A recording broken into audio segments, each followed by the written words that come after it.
کب تک آپ خان کی جھلک کو دنیا سے روکے رکھیں گے کہ مزید آپ FIR مجھ پہ کریں، میں پنجاب آ رہا ہوں۔ شرم آنی چاہیے جس نے یہ ذاتی کوئی لیک کی ہے۔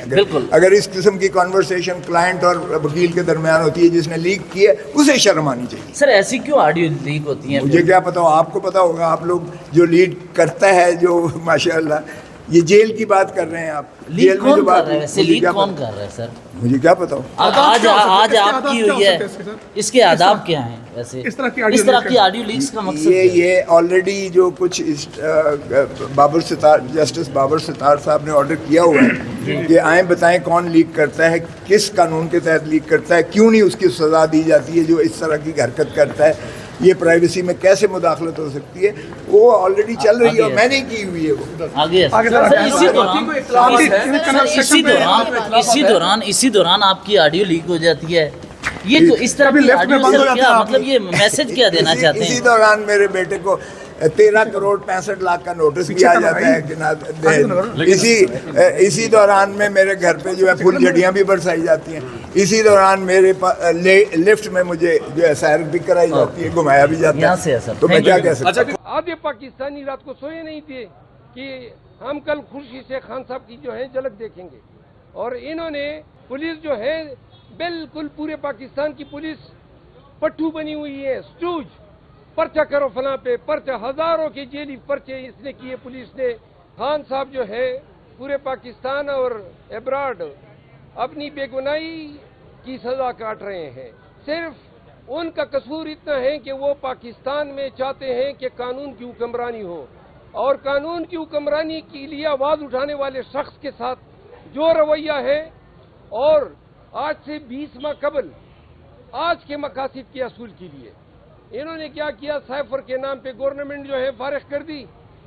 اس کے بعد انہوں نے تنزلی شروع کی، تمام ادارے تباہ و برباد کر دیے، چاہے وہ انصاف کے ادارے ہو، چاہے پولیس ہو، FIA ہو، کیا حشر کر دیا ہے پولیس کا۔ پولیس جو ہے بالکل پورے پاکستان کی پولیس پٹھو بنی ہوئی ہے، سٹوج، پرچہ کرو فلاں پہ پرچہ، ہزاروں کے جیلی پرچے اس نے کیے پولیس نے، غلط لوگوں پہ ہاتھ ڈالا، غلط لوگوں کے حقوق کی پامالی کی، اور اس کی وجہ یہ تھی کہ عدالت خاموش تماشائی کا کردار ادا کرتی رہی۔ آرٹیکل 199 کے تحت آئین نے یہ اختیار ہائی کورٹس کو دیا ہوا ہے کہ پاکستانیوں کی عزت و ناموس، ان کے بنیادی حقوق کا تحفظ کریں، لیکن کس طرح ہائی کورٹس نے ڈیلیور کیا پوری قوم کے سامنے ہے۔ آدھے پاکستانی رات کو سوئے نہیں تھے کہ ہم کل خوشی سے خان صاحب کی جو ہے جھلک دیکھیں گے، اور انہوں نے الیکشن کمیشن کے کہنے کے باوجود پیش نہیں کیا، بار بار عدالتوں نے طلب کیا۔ آخر کب تک آپ خان کی جھلک کو دنیا سے روکے رکھیں گے؟ خان آئے گا مکمل پوری آزادی کے ساتھ اپنے قوم میں آئے گا۔ آپ کے سیاسی کیسز ہیں، کوئی کرمنالٹی ان میں نہیں ہے۔ سائفر کا کیس سپریم کورٹ میں زیر سماعت ہے، انشاءاللہ ہمیں کبھی یقین ہے کہ سپریم کورٹ آف پاکستان میں ان کی ضمانت جو ہے منظور ہو جائے گی۔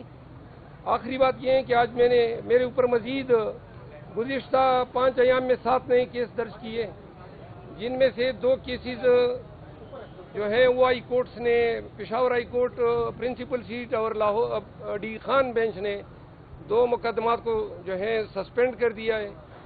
آج 3 اور کیسز تھے، 2 کیسز دیر بالا میں تھے، ایک بغاوت کا ہے اور ایک 188 کا ہے، اور ایک میرے خلاف ہپارہ میں درج ہوا ہے اسلام آباد میں۔ ان تینوں کیسز میں میں نے ضمانت حاصل کر لی ہے، اور یہ مزید پرچے درج کرتے رہے، لیکن حلف اٹھایا ہے اب آپ کے پرچوں کے لینے کے لیے کہ مزید آپ FIR مجھ پہ کریں، میں پنجاب آ رہا ہوں۔ لکھو جس ضلع میں کنونشن ہوگا 10 پرچے کرو، لیکن کنونشن بھی کراؤں گا، لوگوں کو نکالوں گا، اور لوگ اس طرح کھڑے ہوں گے جیسے KP اٹھائے، پنجاب بھی اٹھے گا اور پورا پاکستان اٹھے گا۔ آج جو سب سے امپورٹنٹ بات ہے وہ یہ ہے کہ پاکستان تحریک انصاف کی رات کو کور کمیٹی کی میٹنگ ہوئی تھی۔ اس کور کمیٹی کی میٹنگ میں جو انتخابات ہیں ان کے ہمارے انٹرا پارٹی اس کے اوپر اطمینان کا اظہار کیا پوری کور کمیٹی نے، اور ساتھ ہی ہم نے آج کاغذات نامزدگی داخل ہو گئے، اور آج پھر 2 تاریخ کو، آج یکم ہے، 2 تاریخ کو انتخابات ہو جائیں گے۔ تو جو شرط لگائی گئی تھی وہ شرط اس کا کوئی فائدہ نہیں ہونا، نہ لگانے والوں کو نہ لگوانے والوں کو۔ اس کا سبب یہ ہے کہ نواز شریف سے ہاتھ ہو گیا ہے۔ جتنے مرضی کرپشن کے کیسز میں سے وائٹ واش کرتے رہیں آپ، نیا جو آپ نے بنایا ہوا ہے پاؤڈر، اس سے جو اصل ڈسکوالیفیکیشن ہے وہ سمیع اللہ بلوچ ورسز شیروانی کیس میں سپریم کورٹ آف پاکستان نے تاحیات نااہلی لگائی ہوئی ہے، جس کو نہ ہائی کورٹ ختم کر سکتا ہے، نہ الیکشن کمیشن ختم کر سکتا ہے، نہ کوئی ریٹرننگ آفیسر ختم کر سکتا ہے۔ اس کو صرف سپریم کورٹ آف پاکستان کا لارجر بینچ، پچھلا جو فیصلہ ہے وہ 5 ججز کا فیصلہ تھا، اس کو انڈو کرنے کے لیے 7 ججز کا فیصلہ وہ چاہیے، لیکن وہ نہیں ہو سکتا۔ ایک تازہ فیصلہ جو بیریئر ٹاؤن کراچی کے حوالے سے آیا ہے وہ آپ نے دیکھا ہے، اس میں جو فیصلہ نواز شریف کے خلاف ہے تاحیات نااہلی کا، وہ 2018 میں آیا تھا۔ 2019 میں یعنی اس کے سال کے اندر جو بیریہ والا فیصلہ ہے وہ سپریم کورٹ آف پاکستان میں ایک درخواست ڈالی گئی تھی کہ آپ اس ریلیف کو جو آپ نے دے رکھا ہے بدل کے یوں کر دیں۔ سپریم کورٹ نے نہ صرف، اور اس میں 2 ثبوت انہوں نے لگائے تھے، نہ صرف مشرق بینک والا جو ثبوت ہے اس کو مانا، اور نہ ہی جو نیشنل کرائم ایجنسی ہے UK کی اس والا ثبوت مانا، بلکہ سپریم کورٹ نے وہ پٹیشن ڈسمس کرنے کے ساتھ ساتھ ان کو 1 ملین جرمانہ بھی کر دیا، 10 لاکھ روپے جرمانہ کیا کہ آپ نے عدالت کا ٹائم ضائع کیا ہے۔ نواز شریف کے کیس میں اس کی تاحیات نااہلی کو اس نے کانٹیسٹ کیا ان کے وکلا نے، پھر جب موقع آیا انہوں نے ریویو فائل کیا، ریویو میں ان کے وکلا کھڑے ہوئے، وہ بھی خارج ہو گئے، اس لیے اس کا کوئی مستقبل نہیں ہے، اس کے ساتھ ہاتھ ہونا تھا وہ ہاتھ ہو چکا ہے۔ ایک دوسرا یہ ہے کہ کل بھی میں نے چیف جسٹس صاحب کو کہا تھا کہ الیکشن ہے اگر تو الیکشن میں لیول پلینگ فیلڈ جو جسٹس کے اعتبار سے ہوتا ہوا وہ بھی نظر آنا چاہیے۔ اور کل ہی انسیڈنٹلی پشاور ہائی کورٹ کے وردی چیف جسٹس ابراہیم صاحب نے کہا کہ اگر ایک پارٹی کے خلاف صرف آپ لگاتے ہیں 144، ایک پارٹی کو باہر نہیں نکلنے دیتے، تو یہ کیسا لیول پلینگ فیلڈ ہے اور یہ کس طرح کا انتخابات ہیں۔ اس کے باوجود میں کہنا چاہتا ہوں کہ ہم ہر سیٹ پہ لڑیں گے، عمران خان بھی ہمارے امیدوار ہوں گے انشاءاللہ العزیز۔ اور ایک میں بڑی بات جو بہت ظلم ہوا ہے وہ KP کے ساتھ ہوا ہے، اس کی صوبائی خود مختاری پہ حملہ ہوا ہے، اور اس سے بڑا ظلم فاٹا کے ساتھ ہوا ہے۔ فاٹا کی چھاتی پہ زخم لگے ہوئے ہیں، 1979 سے لے کے آج تک فاٹا کی 5 سیٹیں ختم کر دی گئی۔ کس اختیار کے تحت میں الیکشن کمیشن سے پوچھنا چاہتا ہوں۔ آئین کے آرٹیکل میں لکھا ہوا ہے کہ جو قومی اسمبلی کی کل نشستیں ہیں خواتین اور جو مائنورٹیز کی ملا کے وہ ہوں گی 342۔ وہ کہتے ہیں نہیں ہم نے کم کر کے 5 سیٹیں اڑا دی ہیں۔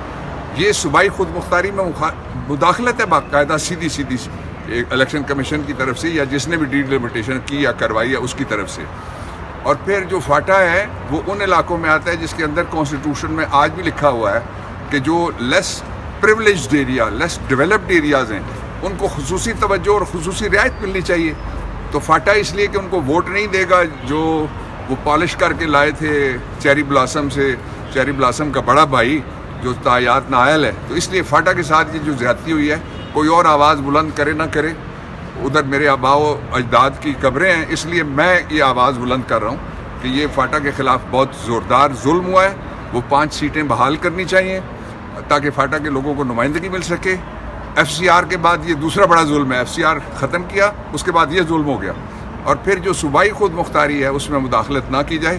5 سیٹیں وہ بھی چن کے ایک ایسا صوبہ جس میں سب کو پتہ ہے کہ وہاں ووٹ کس کا ہے، سب کو پتہ ہے لوگ کس کے ساتھ کھڑے ہیں، اور سب کو پتہ ہے کہ وہ آزاد لوگ ہیں، غیرت مند لوگ ہیں، جرت مند لوگ ہیں، ہمت والے ہیں، آج بھی وہ سڑک پہ نکلے ہوئے سارے مظالم کے باوجود۔ اس لیے سیٹیں پوری کی جائیں آئین کے مطابق۔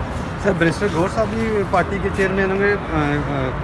جی وہ ابھی تھوڑی دیر میں انہوں نے مجھ سے رات کو بات کی تھی، تو وہ کاغذات نامزدگی ابھی الیکشن سے پہلے تو نہیں کہا جا سکتا نا، لیکن وہ ہمارے جو نامزد ہیں ان کے مقابلے میں اگر کوئی اور پینل آئے گا تو فابیا وہ بھی آ سکتا ہے، لیکن ہماری طرف سے نامزد وہی ہیں بیرسٹر گوہر، اور تھوڑی دیر میں وہ پیپر فائل کرنے کے لیے جو G8 میں ہمارا سینٹرل سیکریٹریٹ ہے اس میں جائیں گے۔